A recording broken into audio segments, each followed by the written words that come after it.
Whether you're a veteran streamer or relatively new to the streaming world, setting up a charity stream can seem difficult and daunting. It doesn't have to be though. Stick around and I'll give you my 8 tips for setting up a great charity stream.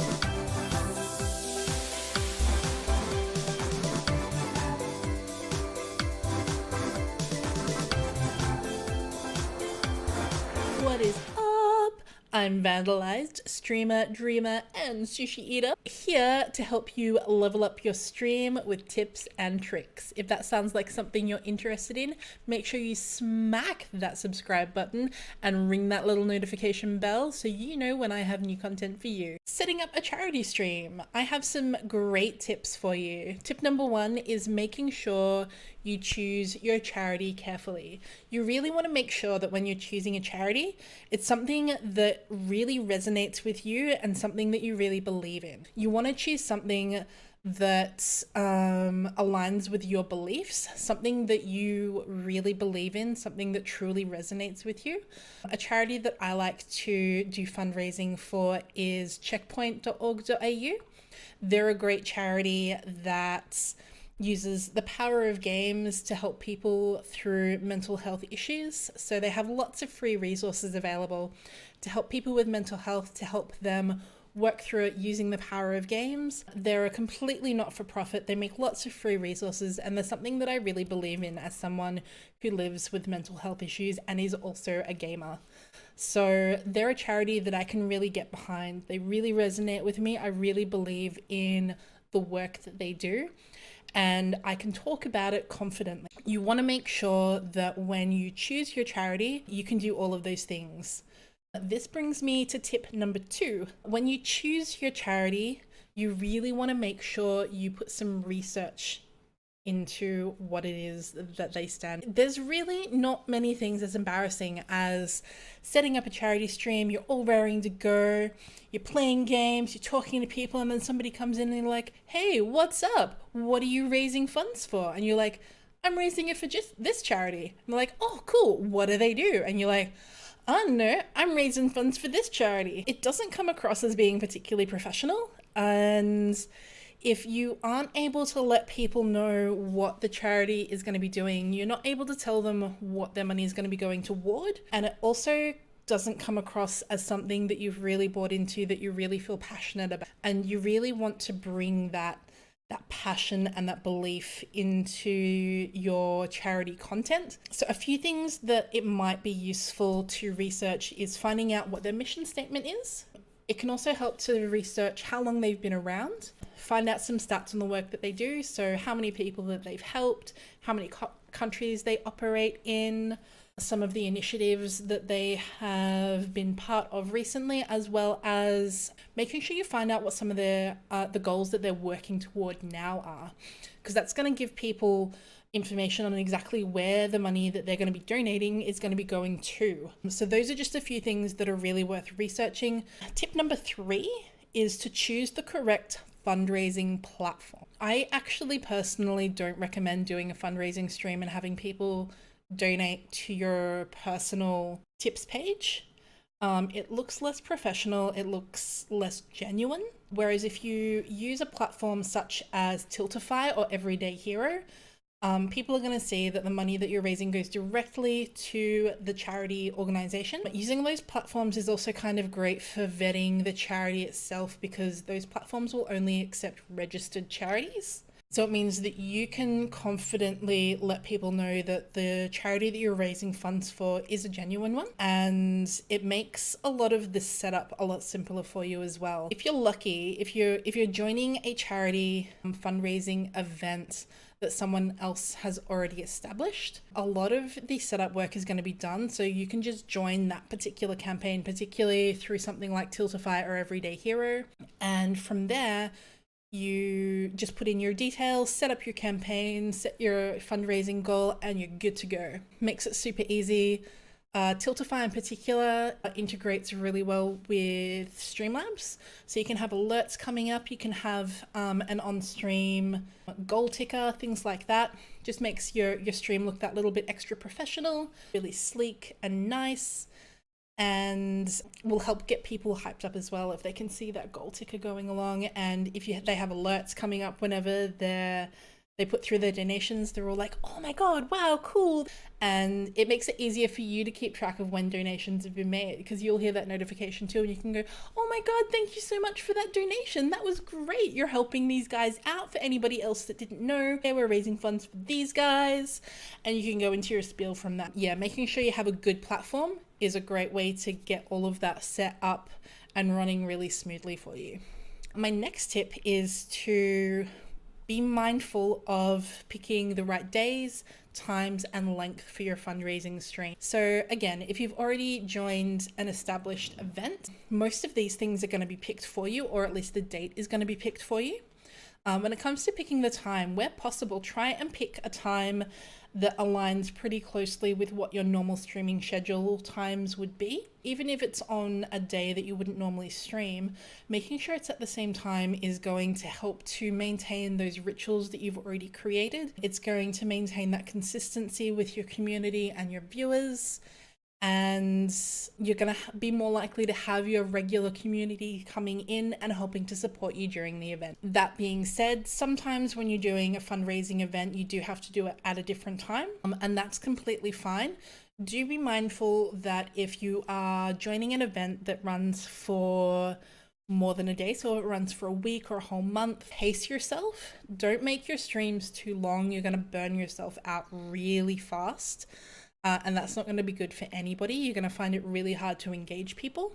You also want to be making sure that you're keeping your health and well-being in mind. So making sure that you're not trying to do like 24-hour streams, you know, more than once a week. I personally recommend you don't do streams more than about 12 hours long, and generally try to keep them to 6 to 8 hours. It's going to be better for you. You're going to be less likely to burn out. You're going to be able to come back to each stream refreshed and ready to go.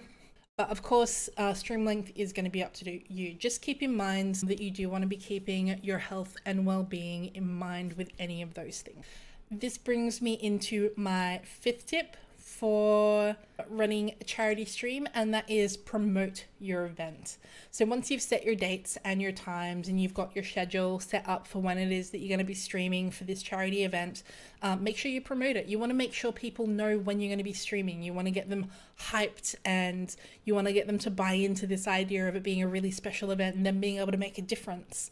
You want to make sure that you're mentioning it regularly in your streams leading up to the event as well, so that your community knows when it's going to be happening and what's going on. You want to be posting to Facebook, Twitter, Instagram, your Discord, any other platforms that you know that your community goes to regularly, and any other places where you think you might be able to bring in some extra potential viewers, so other communities that you're part of, if you have permission to post there. Promoting the event's really important. If you don't let anybody know, then nobody's going to know to show up. Tip number six, there we go, I can count.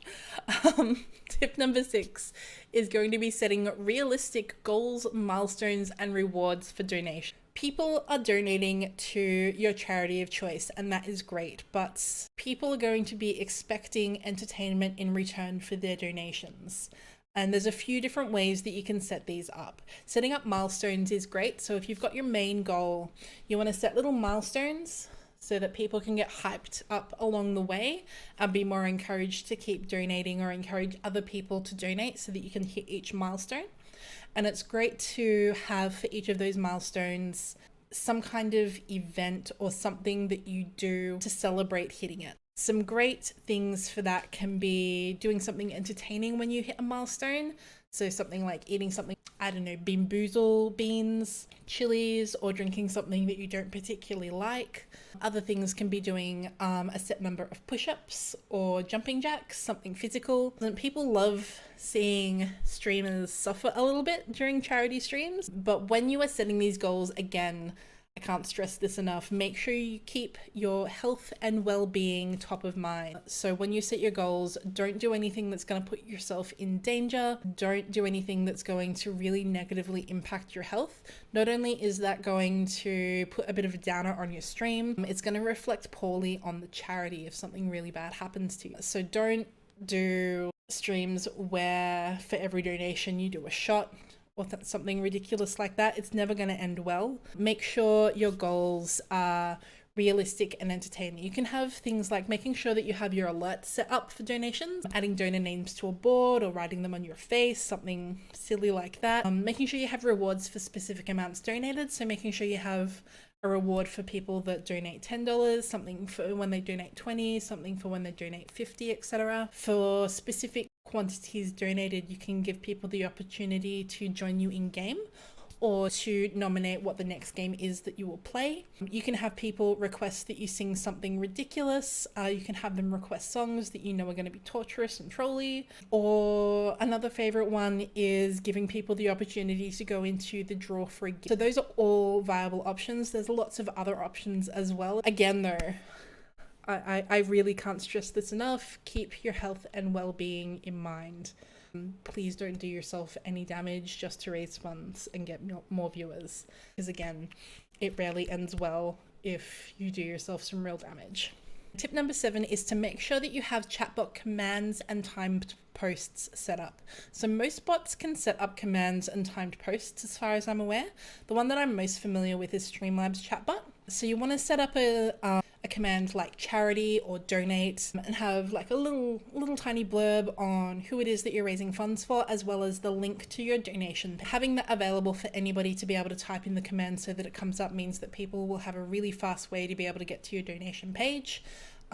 Really simple, straightforward, no fuss, and it's going to make it really easy for them to make donations. The other thing that I love to set up is a timed post through my bot, and that is one that says something along the lines of, hey, did you know that today we're doing a charity stream, we're raising funds for this charity and we're aiming toward this goal, and then having the link there as well. This works really well so that if you have new people that have come into chat that you haven't had a chance to give the spiel to, get to see what it is that's going on. And it's also great for prompting you so that you can remind your viewers and your community what it is that you're doing. It helps to maintain that momentum, keep things hyped up, and again, makes the stream and the event look much more professional if you've got that constantly going through on chat. You don't want to have it repeating too frequently. I usually set it to every 15 to 20 minutes so that it's not happening too frequently, but it's happening frequently enough that people know what's happening even if they've just come in. So it's just a great thing to set up, and it's pretty simple as well. My final tip number 8, is to celebrate and have fun. So make sure that you give shout outs to people that donate. Make sure you use those donation goals and rewards to really celebrate every milestone that you make, but keep it fun, keep it upbeat, keep it happy. The more upbeat and fun and happy the event is, the more likely people are to buy into it, the more likely people are to donate, and the more successful your stream will be. So if you have liked these tips, please let me know below which ones were your favorites. Please also let me know if there are any other streaming topics that you would like me to cover, as I'm going to be creating more and more content. Also, don't forget to smack that subscribe button and ring that little notification bell. Stay awesome, game hard, and I will catch you all next time. Bye-bye.